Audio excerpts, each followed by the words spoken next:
খাওয়া দাওয়ার শেষে বয়ে রইলাম নাসির মামা আর আমি।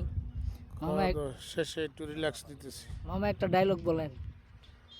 তোর লাই আই সিনার গোস রান্ধি আনছি আর তুই গছ তোর লাই আই কইজা রান্ধি আনছি, তুই গছ তোর সিনার গোস পছন্দ। ব্যাপারটা সুতলিং হয়ে গেল না?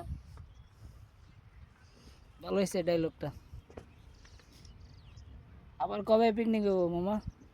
আবার সামনে এই সপ্তাহে হবে, বছরের প্রথম হয়েছে, আবার আর এক সপ্তাহ পর হবে। বছরের শেষ হইলো আর প্রথম হইব। প্রথম হইব।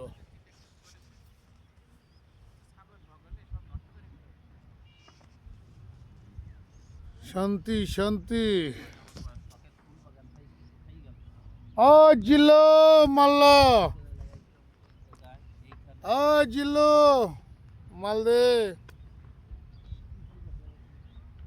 জিল্লু মাল খাইতাছে, মাল দিব কেমনে? জিল্লো মাল দে। বেশি লম্বা হইলে মজা লাগতো না।